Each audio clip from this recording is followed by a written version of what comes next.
Hey, welcome back to the podcast. I've got the Notorious R.O.B. What's up? And my main man, Jason Pantana, in the house.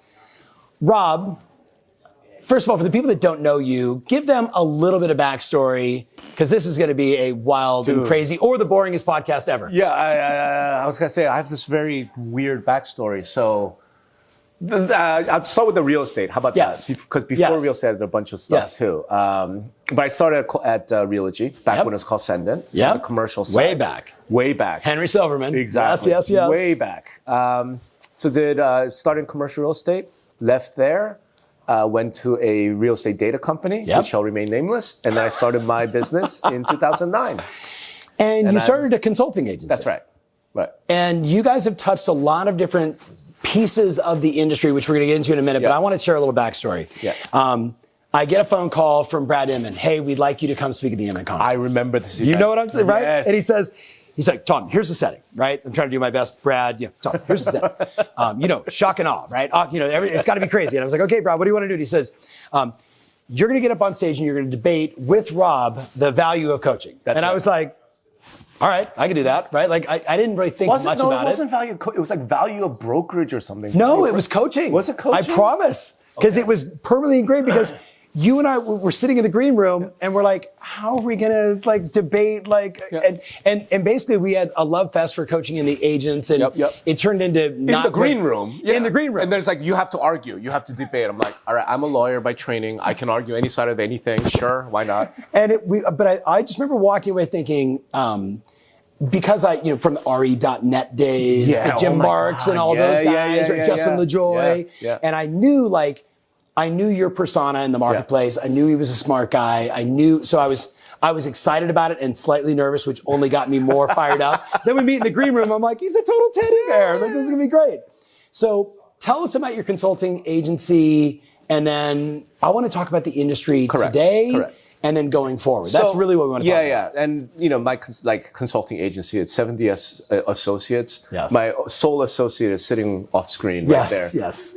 Look, basically, I felt like I had to make a decision when you start a consultancy, right? Do you want to go, make the money, if you will, or work on cool projects? I chose cool projects. Yes. So you can't do both? It's hard to do both. Okay. It's really hard to do both in our industry specifically. Okay. And maybe we'll get into that. No, we'll definitely get into that. But so long story short, I've worked with basically some of the biggest, largest firms. I don't talk about them because I felt like just the fact that I'm working with them, that's none of anybody's business. Yeah. But everyone I know who runs all those companies, you're on their list. Yeah, So I'm real controversial, and over time. Why is that? And I think it's because of a lot of that, where I feel like as a consultant, my job is to tell my clients what they need to hear, not what they want to hear. Yeah. And a lot of times, especially some of these bigger companies, that's real uncomfortable. Give us an example. As an example, I won't talk about a client work, but one of the most controversial blog posts early on in my blogging career was when I offhandedly mentioned that brokerage brands don't matter. Oh, I remember. Because it was all about agent personal brand. Right. Now, this was something I got. Give people context for how long ago that was. That was 2010? Yep. 2011? Okay. And I think you were one of the inspirations for it. Because I was at the Google forum, and the Google broke down of the real estate searches, only 1% of the consumers cared about brand. What they cared about was the agent's trust. That's right. Right? And this was, we're talking early 2010 on the Tom Ferry show. Zero moment of truth. And mine was, typical Tom Ferry. You were just but to the entire industry, I was like, oh, But here's Rob. the funny part of this, right? So this wasn't a blog post I wrote, brokerage don't matter. That's what happened. It was something else about personal brand and this. And by the way, brokerage brand don't matter. Right, so as offhand, I was like, gotta go. And this is back in the early social media RE.net days, where it was all about personal brand, building a personal brand online. So absolutely, as an agent, you have to build a personal brand online. You can't rely on the brokerage brand because brokerage brands don't matter. It was just that. Yeah. Kaboom. This humongous wave. And I'm like, time out. I didn't come up with this. I literally repeated, and I remember very distinctly at the time, it's still on YouTube somewhere. Yep. Keller Williams had released a series of videos.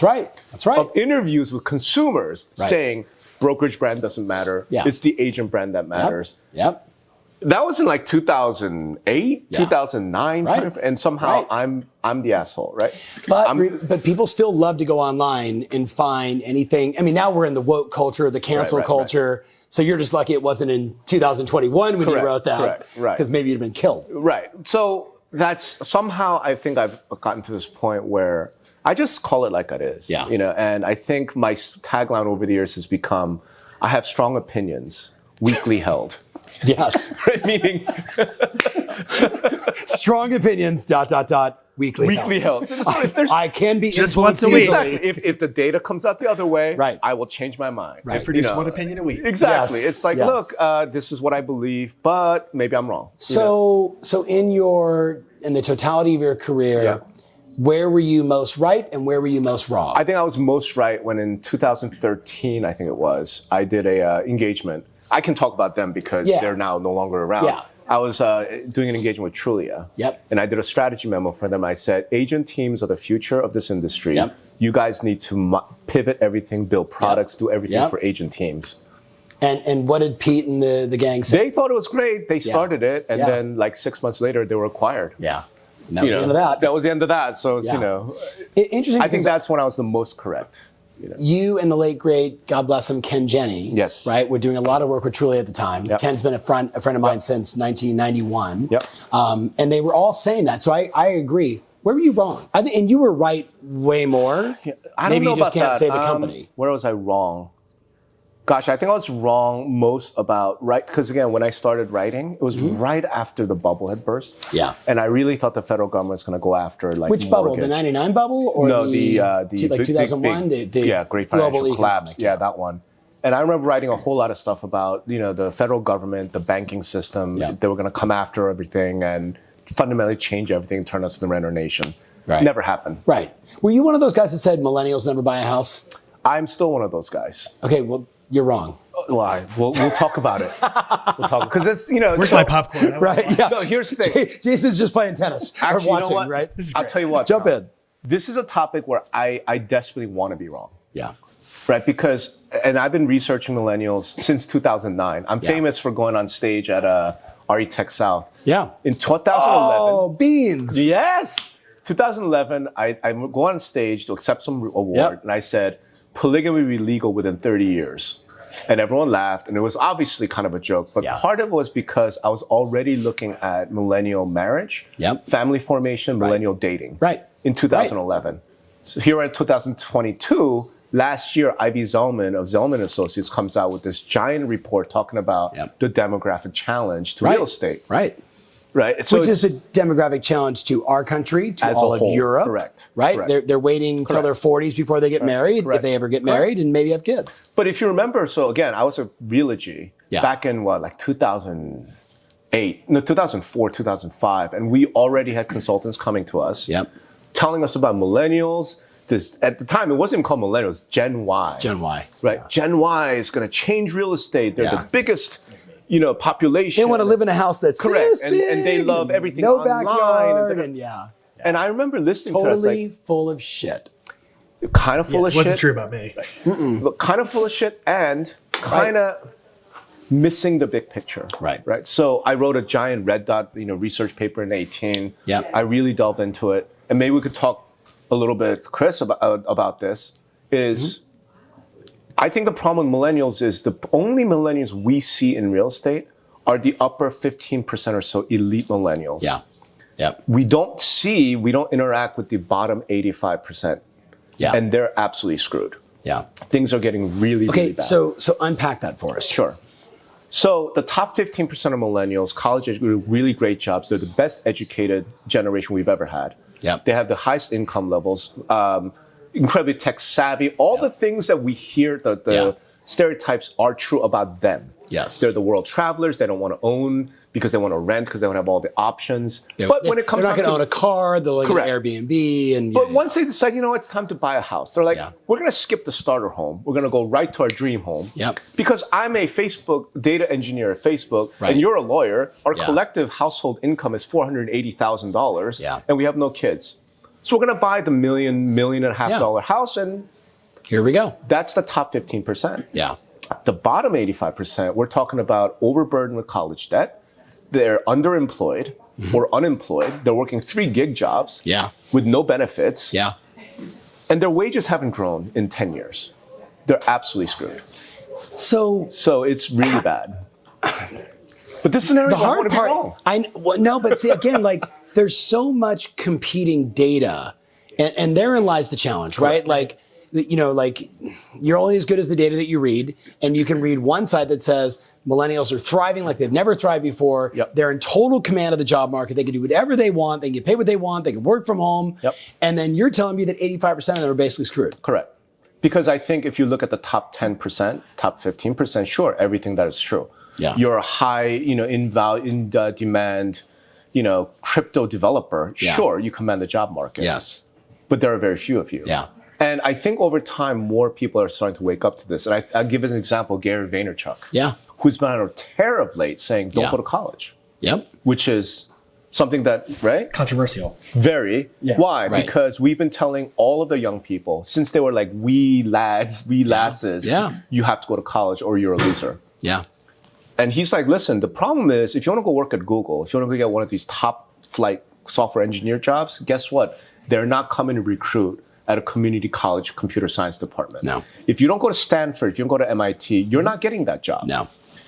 And he makes the point over and over and over again. And he does it a lot of different ways, too. lot of different ways. Gary's been on my shows 10 times, and he's been talking about that since 2009. Correct. Right? It hasn't changed. It hasn't changed. It's just slowly starting to sink in. Yeah. The demographics issue. Yeah. I got interested in this topic, and by the time I was like 30, I was married. Yeah. But I remember seeing this, I want to say it was a 60 Minutes report in 2009, talking about the University of Georgia and how the dating life at the University of Georgia was already lopsided because of the male to female ratio on campus. And I think at the time it was like 55-45. Today, every campus in America is 60-40, female to male. Yep. Yep. So this is something I started noticing in 2010 or sometime, going, okay, no, this is great. It's what wonderful. Does it mean? Right? It's wonderful for Yeah. society. Yeah. It's wonderful that women have the opportunity. That's all great. Of course. Except for dating. Yes. Except for dating. And I said, this is going to cause a real problem in family formation. It's going to cause a problem in dating. And again, we're old guys now. But how's dating? Well, you're married. Yeah, he's married. Yeah, but, you maybe most identify Jason, with this. Married. Right? Yes. Yeah, so I'm married with kids. Right. Yes. Dude, but look at the peers, you look at the younger generations, they're not dating. Yeah. We're not seeing the family formation rates. Yeah. And family formation is directly connected to housing. They're not buying houses. So millennial home ownership rate, even now, is like 38%. So then what do you say to the person that says, well, I see the data and all these surveys that say, 68% of millennials say they want to buy a house. Correct. And sounds like maybe there's a comma is what you're saying in that. Yes. I'd like to buy a house, I just can't afford one. Correct. I'd like to buy a house. Correct. But there's nothing available also. Correct. So are we in that dire straits? Because this is an interesting, this is a new insight for you? Yeah, I have a few questions. Yeah. I mean, my first question is born out of naivety. But relative to generations past, obviously millennials is a larger generation. Obviously, college is more expensive, but relative to cost of living and all things being normal, how is it really different? Because, I mean, you talk about the upper 15%. Well, I would assume there's a distribution of people's success and prosperity on any generation along those lines. How is it different? Yeah. The difference is the is Gen Xers, exactly. Right? We Gen X are kind of the last generation, I think, to have caught the tail end of the American boom. Yeah. So the shortest answer I could provide, and it's a much complicated answer, and I only look like an economist. I'm not an economist. You should probably talk to Lawrence Shun. But here's how I look at it. Like, if you look at the data, wages have remained flat for 20 years. Yeah. 20 years. Whereas think about what's happened to the cost of everything else. Forget just the most recent inflation bubble. Correct. Right. Correct. So just this last year, average wage actually went down by 2.4% in real terms. Yeah. Well, I mean, that's the difference. Yeah. So, I mean, I graduated college in 93. Things weren't great. There was a bit of a mini recession going at the time, and the job market kind of sucked. Yeah. But, you could buy a house in 1993. Pennies. Compared to today. For sure. And back in Silicon Valley, in Newport Beach, in New York City, like Miami, forget it. Right. But back then it was expensive. About this today. It wasn't like in the 60s. Like the boomers had to wear 5 months of salary, you could buy a house. Right. It wasn't quite that. For us, it might have been, you have to save up for a year or two, and then you could have the down payment for a house. Now, but you weren't saying no to everything else in your life that you could possibly want because it was so disproportionate to your income. Correct. It was the kind of thing where I felt like when we, Gen X, when we were coming out of college, when we were young, it was a matter of, okay, you know what, let's save a little bit, let's scrimp a bit, and we could get enough of a down payment to get a mortgage, to get a house. Now, and again, I bought my first house in New York, New Jersey area. Now I can't imagine. That sounds like you went to the Meadowlands, right? We did events like we're in the New York area, Meadowlands. We lived in Millburn, which was a real nice suburb. Yeah, right. And we thought, oh my God, this is so expensive, and our little tiny, starter home was $500,000. Right. In 2001, like 2003, 2004, that house today is, I don't think a 30-year-old couple, professional, making good money, I don't think could even dream of owning the house today. Yeah. Unless they have family money, unless they have something else going on. Okay, so I want to That's what I'm getting at. Yeah. So I'm going to go a totally different direction after this. So when I worked for Realogy, and I was looking, this was later than you. Yeah. But when I worked there, we were looking at a house in the Jersey suburbs, and we were just sticker shocked at the cost plus the taxes. Yep. Right. And we were renting in Hoboken, which we loved it. Hoboken's great. We had a blast, but we were like, we had our first son, and we were like, okay, vacation's over. Where are we going to raise our family and all that kind of stuff? So we started looking. And I remember it was actually about when one of Tony Robbins' books came out about money management or something. And I found this, there's this blog article that caught my attention. It was basically like the one thing you're overlooking for financial freedom. There's just something to that effect. And I was like, I clicked it to read it. And the opening line was move, period. And then he went a couple of lines down and he basically talked about like, if you're in a really expensive area, you should move. Yes. And I didn't listen to that advice directly, but that coupled with several other things, we were like, why are we here? Right. And we did move. We're not a tree. We're not planted here. Yeah. And it's really smart. But let me point out a couple things. Number one, you were working at Realogy. Number two, you're married. And how old were you when you were doing both? I was late 20s, hitting 30. Think about that. What I'm saying is you look at the marriage rates right now, late 20s, 30s, the marriage rate among millennials and Gen Z is at an all-time low. Yeah. True. All-time low. You hear that, Courtney? Birth rate. You're special. You married too? No, she's getting married. Congratulations. And already in her first house, and her and her fiance are killing it. And this is my point. I'm saying they're in the 15%. We're in the 15%. Yeah. Right. So let's go a different direction. Okay. I am convinced, as like only a few times in my career have I come out and said, here's what I think is going to happen in the future of real estate. And I think back to like 2014, 15, when I'm like, teams are going to take over the world. Teams are going to be sold like brokerages because all these publicly traded companies got to buy somebody, right? Big whales are going to dominate, aka hedge funds are going to just buy as much as they can, right? So I'm making these, I don't know, vision, proclamation, whatever you want to call it. And then more recently, it's been more about the on-demand consumer, right? And so much of what we talked about at the 2020 summit. But now I'm thinking a lot about these sort of existential threats. And a lot of it is just the lack of insight, foresight, information around blockchain, right? Smart contracts. And then the companies that have done an extraordinary job, Rob, basically disintermediating the agent and saying, whether it's buy from us direct or come to us direct, and then we will then sell that lead to somebody else, right? I made the prediction that 50% of all transactions in the next 4 or 5 years, 50% will have a referral fee attached to it in some way. Whether that's relocation or an arbitrage company, agent-agent refer. There's what I call egregious and non-egregious referral fees. Non-egregious, 25%. Right? It's the industry. It's always been that way. And it's interesting talking to like a Gino Bafari, who's my personal client. He's like, well, let me give you the data on home services. We unpack that. I can't share that here, but like we know what it is. We know what it is at Realogy. We know back in the day of Prudential, Earl Lee, if it wasn't for relocation, the Prudential wouldn't have any revenue.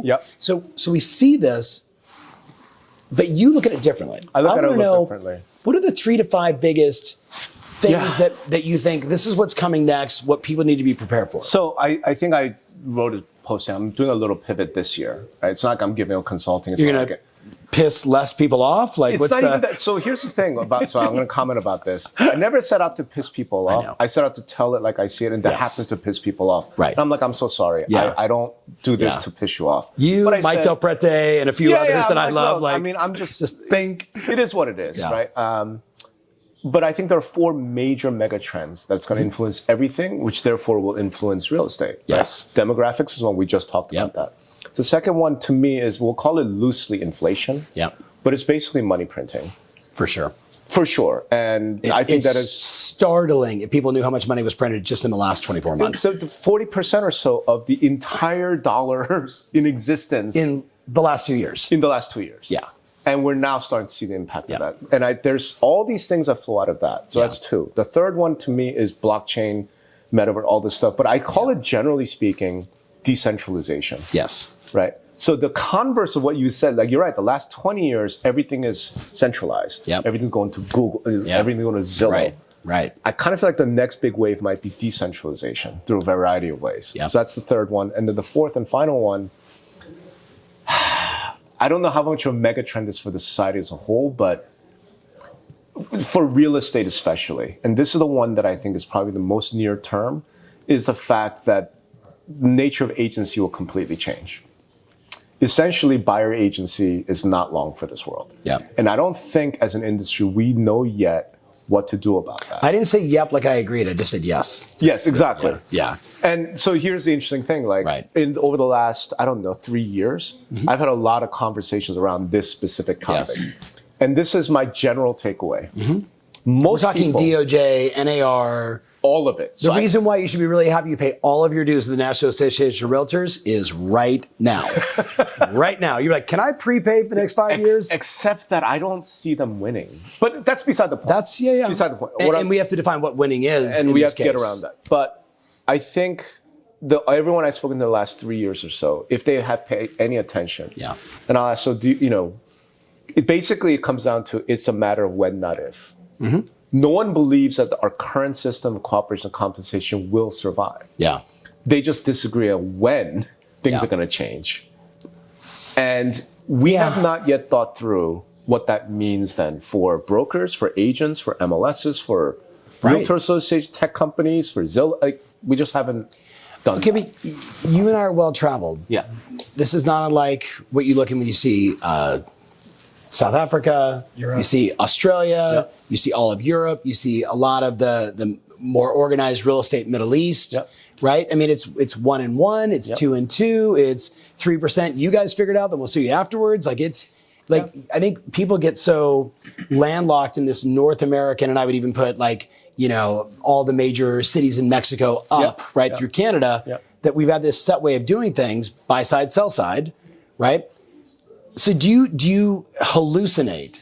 What is your hallucination? Do you think in the next couple of years we're going to see this evaporate on the buy side, and then the sell side's going to go to 3, or do you think it's going to be a 4 or 5? I think the sell side goes to like 1.5 or so, maybe 2, right? That's very Europe. But that's why I say that. Okay, but that doesn't work in Europe, and this is my central theme. Like, the argument is, having been there for now a decade plus with one of my personal clients, just 30 some odd thousand agents, right? Remax of Europe, Michael Pulser and family. Yeah.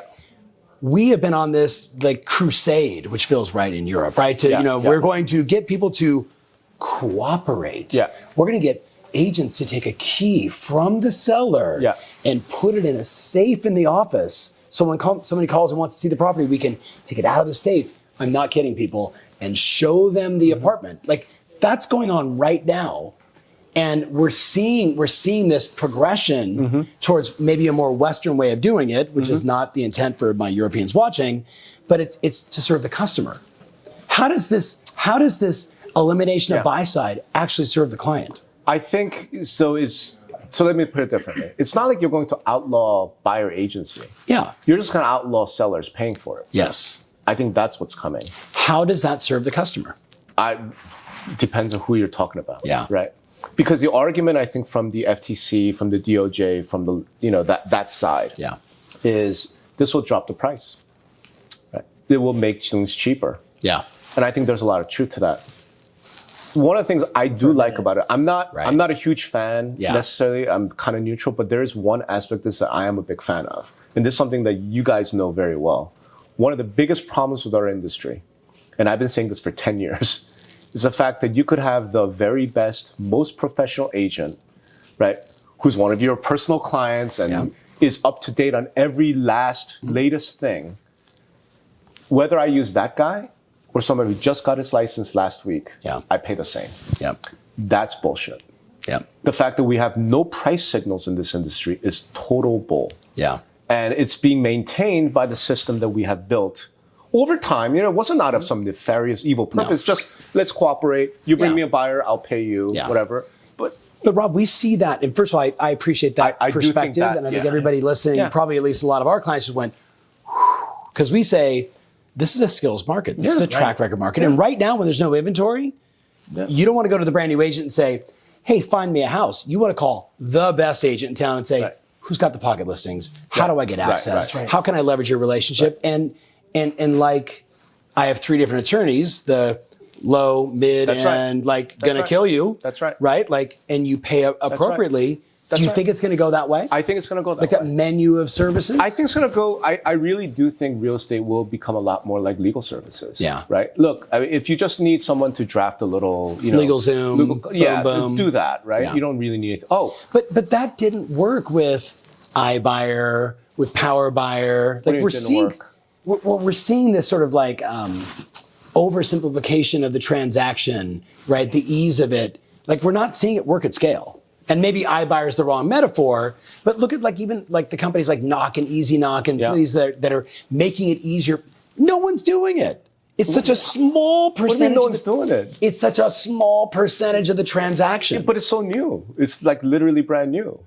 That's like saying Bitcoin's market cap is only $1 trillion. Well, Bitcoin's only 13 years old, and I'm strong on Bitcoin. So but you know what I mean? Like iBuying was invented in 2014. Yes. So I'm like, okay, chill out. Okay. Like, we'll see what OpenDoor's quarter. Did Notorious R.O.B just tell me to chill out? Yeah. Look, but I'm kind of with you. Right? Yes. And maybe, listen, I'm obviously very jaded towards professionalism, the experience of agents, touting that track record. I don't believe new agents should come in the industry and just start. They should be on a team. They should be, or a teamerage or a brokerage that runs it the right way. Mentorship, something. Because the failure rate is the failure rate is the failure rate. The federal government getting involved in like how agents should be paid just drives. I mean, because when was the last time the federal government did something you're like, that worked? Hey, dude, like in my personal life, I'm an anarcho-capitalist. So, you know, I know. Like, I think the state is just evil. Yes. I'm just literally describing what I see happening. I know. Right? I'm not in any way this attacking. Is what's going to happen. It's frustrating. Right? It's going to happen. Yeah. And the only upside that I see coming from that is if we restore price signals to the industry. Yeah. Then you start asking, why is this agent charging $500 an hour? Right. This other agent's charging $50 an hour. Right. Hey, I just need someone to just do some paperwork for me on this easy condo sale. Yeah. $50 an hour, guys, fine. Yep. I'm doing some massive $35 million, oceanfront with complicated environmental issues. Right. I need the $500 an hour guy. Right. And I think we're going to see that play out. And I think we're going to have to build. So here's the challenge. You and I have been around the RE.net, where I funny to even use that phrase anymore because that's so old school. But we've all seen the pitch decks on these deals of we're going to be the Uber of right, like we're going to make simplifying this and like. And again, you're right. It's early. Yeah. I just think there's so much inertia around. There is the normalcy, and of course, it feels like. It feels like the crazy 1% over here and the crazy 1% over here are getting all the noise. Mm-hmm. And like 98% in the middle are like, I just want to buy a house. Yeah, but so this is how I sort of think about that though, right? Is the consumer is not going to know. Like we're not going to see that massive thing until it hits a tipping point. Yep. In other words, I very distinctly remember when Uber was first launched. I do too. Right. And I can't remember the year anymore, but I remember I was in San Francisco for Inman. Yep. And somebody's like pulling out their phone. I'm like, I'll call an Uber. I'm like, what the hell's an Uber? Yeah. It's like, it's just, you call a black car using your phone kind of deal. I was like, that's stupid. I was like, this was like, whatever. It's right. I want to sit in a gross taxi. Right. Right. I mean, but we just didn't. And then it took maybe 2 years. Yeah. And then I took my first Uber ride. Yeah. I haven't taken a taxi since then. Right. Right. So my point is, I think, and this is what we have to watch with OpenDoor. This is what we have to watch with iBuyers, with power buyers. Yeah. You know, again, maybe you guys have done this study. I want someone to go and talk to those consumers and ask them, would you do it the old way? Yeah. Once you've experienced that, would you do it the old way? Yeah. I'm willing to bet that most of them won't. Yeah. And that's something I've written about for the last 5 years. We both agree the hand-holding experience and the emotion of helping somebody buy and sell real estate. So I want to touch on this just for a second. So what do we tell our friends watching this right now that are now like, you know, oh my God, what does this mean to me? Like we're just tactically, we're like, better start working on your buyer consultation. Yep. Better start taking the time to show people what it is that you do and why your value is there. Right. Because if you're just going to do this, sure, I'll show you the house. Sure. That's a $50 an hour job, right? Like what we need to be is like, let me help you understand whether you're buying your 15th house or your first house, the experience and how I'm going to do it because you're showing value. This is what I should be interviewing you, right, on my podcast, because here's how I look at it. I have some ideas, but I'm not a coach. Right. Yeah, but you have ideas and I want your ideas. Right. So I'll tell you the ideas and then you could tell me like, well, you know, that's totally crazy. And then we could talk about it. I think my ideas go like this. In the short term, like number one, if I were coaching some agent today, the number one thing I think I would tell them is you need to understand what's going on with inflation. Right. You need to know what's going on with rates. You need to get a little bit of appreciate of why. Because if there's ever a time that you should be going to any of your young clients, any of your clients, period, who are even moderately on the fence, if you do not go and take a 30-year fixed rate mortgage at 3.5%, when nominal inflation is 7%, Brian, you listening? Right. Go sell whatever else you got to sell and buy a freaking house. Right. Even if it's in a town or an area you don't want to live in. You look at the 50-year case study of inflation, and the only thing that outperforms it every time forever is a house. It's just so, I'm like, look, if you, once agents, I can understand that. Because, you know, we do the whole, like, millennials want to buy a house, but they can't, and rent versus own. Like, dude, forget all that to some extent. I agree. Forget all that. Forget all that to some extent. It's 3.5%. Right. When there's money and we're dealing with money, it's a different scenario versus what I want to do in convenience. This is your house versus inflation. Short term, house now, versus inflation. You need to do it. Yes. There's 7,000 videos from our clients immediately. Your house versus inflation, which one wins? Yeah, and I agree. Like, we can sit here and speculate about what we see potentially coming, but whatever that is, it only benefits an agent if they really say, you know what, I'm going to absolutely dial in my value proposition for buyers and sellers, be more clear in how I communicate that with my marketing messages, and focus on delivering an unbelievable experience and building loyalty within my database. But there's a second piece of this, right? And I think this is the part where I'm real curious about. When I look at training, when I look at a lot of the education, when I look at the coaching, when I look at a lot of that in the industry today, a lot of it is around sales skills and these soft skills. And I'm not saying they're not important. Of course they're important. That's what agents are really great at.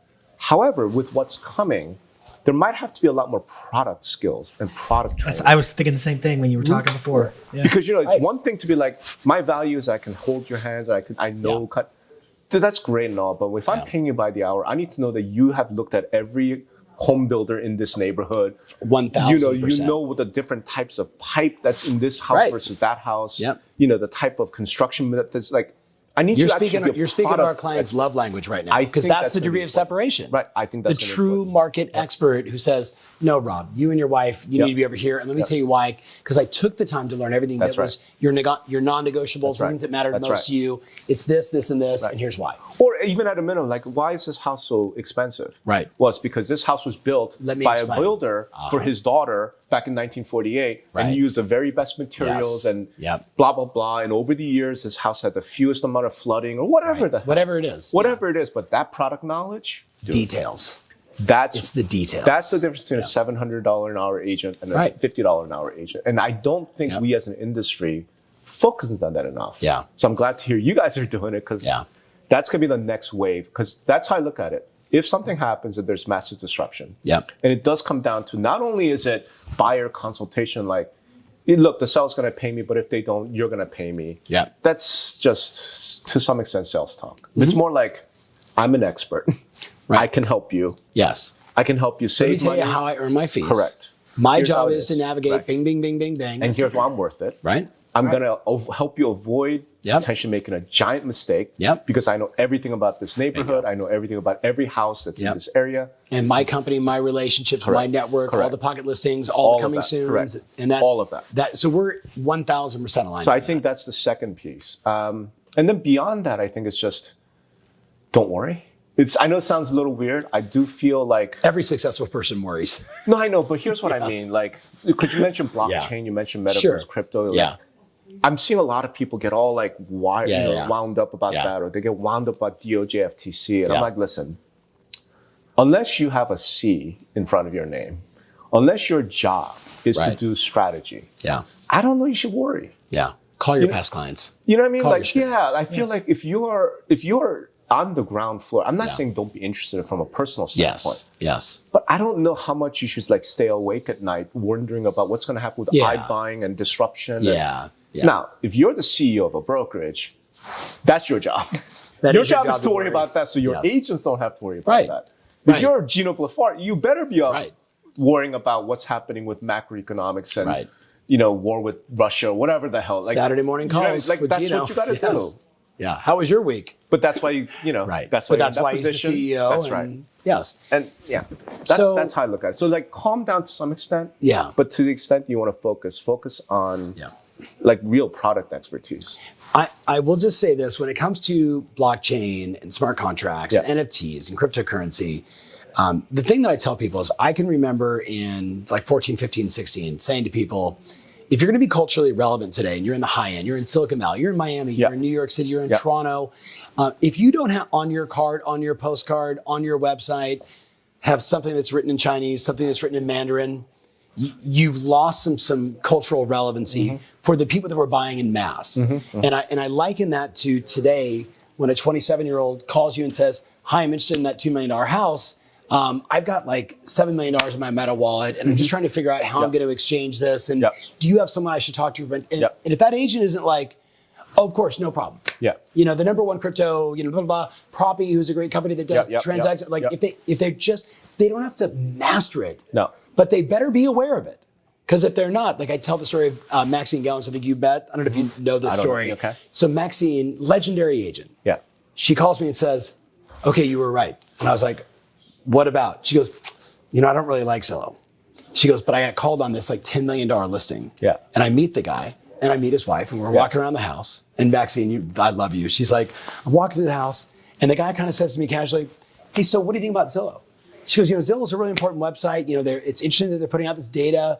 And agents like myself, we need to partner with them. He goes, that's good because my son started it.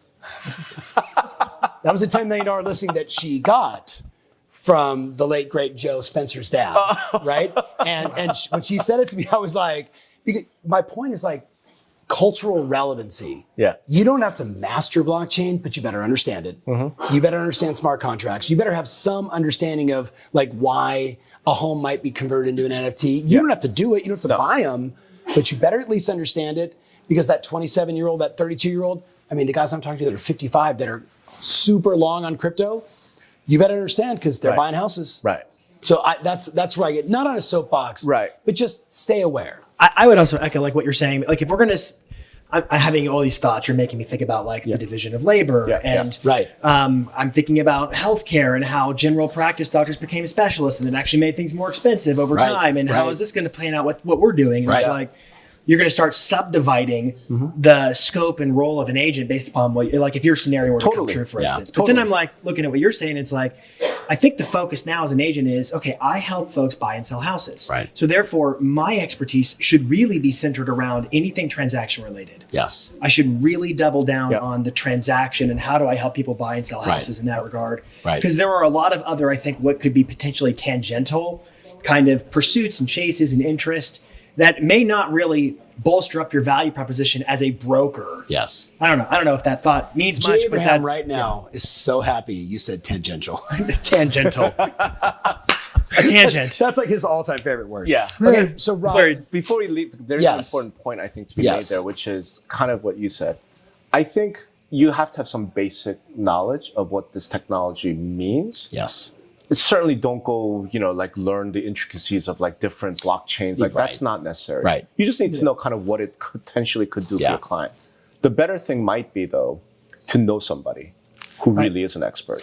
Like the agent that would hire the person that spoke Mandarin or Russian and say, come join my team. I need you on this deal. This is where we start pivoting to be a little bit more like commercial real estate. Yeah. And more like law firms. Yeah. Right. So you have some lawyer who's like out there. You just made a lot of agents either nervous or they should be excited by Monday through Friday, but done at noon on Friday. No, it's not true. No nights and weekends. I'm sorry, commercial real estate and lawyers? Yeah, lawyers, I don't know, the 100 depends on the practice. The thing. True. Right? But I very distinctly remember, like you have the main partner who has the client relationship. For sure. But there's an international bankruptcy issue. Of course. Here's our specialist. He's going to come on. Oh, you want to do a SPAC? Tax Let me bring in our tax specialist. Yep. So I think that's when we think about agent teams and how they've been constructed under the millionaire real estate agent model, that whole model of today, it's really, I don't even know what to call it. It's more like a I don't know, like a guerrilla tribe. You have I was saying like kingdoms. Yeah. Yeah. I think what it eventually needs to evolve to is more like specialists, coming together to provide overall better service on a case-by-case basis and an as-needed. Who knows how that goes, right? So that's the first thing. The second thing I would point out, kind of related, I think agents are paying a lot of attention to things like crypto and blockchain. And I think if you're in the luxury high-end, that makes a lot of sense. If you're more middle class, middle end, I would pay a lot more attention to property management. For sure. That's just like my big thing this year. Last year is like to brokerages. I'm telling them you need to start thinking about horizontal integration of property management and brokerage. I think to agents, especially on teams, you need to start thinking about that as well. If you look at KKR, Heritage, all these companies that are buying properties in mass, we see the numbers. It's like 21 million properties owned. It's 21 million SFRs owned in the U.S. 80% of them by guys like us, and then 20% by the KKRs of the world that have these monster funds. I agree. I would argue, though, the challenge that they still face is not enough inventory. Right. Do you know what I mean? And I say to a lot of my broker clients, because we both, we work with all these brokers, is, have you gone and looked at your entire marketplace and said, show me every zone for 2, but there's 1 on it? Because why aren't you getting every one of your agents to go build and create the inventory, right? Do we really have an inventory crisis? Yes. Right. But I think what we really have is a lack of execution. That's a part of it. But I think it's also the culture is so different between property management and sales. I'm just saying right now that I think it behooves agents to start trying to cross that culture. And for property managers to start crossing the other way as well. Because you mentioned the inventory thing. I came out of commercial real estate. You didn't know there's a party going on in my suite while we were doing a podcast? Yes. Hey, it's like... they think I'm all busting their chops, but I'm actually not. We start playing some music. Right. Whoop, whoop, whoop. So I came out of commercial real estate, and I remember very distinctly my mentor at the time telling me, look, we do property management. Not because it makes money. We do property management because it lets us control the inventory. This is Jay Pitts of the world. So we have a lot of clients that own property management companies. Fred Elgato. But I want to just acknowledge to people out there, if you look at the math on it, first of all, they trade for great multiples, 7, 8, 9 times versus a real estate brokerage. But you got to have, there's a number in every market where it makes sense or it doesn't. Correct. And if you're managing 50 properties, you're dying. If you're managing 150, 200, 300, you make a little bit of money, but now you got that critical mass of turnover opportunities, building opportunities, fix and flip opportunities. It's really impressive. Literally, if I were one of your clients, big agent team, I would be having conversations with every property management company in my market to be like, what can we do here? Right. How can I be of service? How can I help you? How can you help me? I can bring you business. I just want listings. Or I want buyers. Right. Because some of those buyers are graduating. I want to, can I do a seminar? We just talked about this. Yes. Can I go in front of your renters, do a free seminar talking about 3.5%, 30-year fixed rate versus 7% inflation? Do you maybe want to buy? Special, something like that. I think a lot of property managers are like, no. No, here's the thing. The property management guys kind of want to find that, right? Because they don't want to do sales. No, I'm with you. I'm with you. If they were licensed and you could pay them a referral fee and keep it on the up and up and right. No, I think there's a lot of opportunity. I mean, we see that because we have so many clients that, I say so many, maybe 100 clients that have these property management companies, and they all say it's like a geographic farm. It's like your past clients in Sphere. It's a listing opportunity, but like everything else, it has to be nurtured, educated, keep people informed, etc. Okay, so Rob, let's end with the 4 mega trends one more time. It's demographics. It's monetary policy, inflation, slash all of that. It's decentralization. Decentralization, and then the fourth one is the end of buyer agency. Yeah.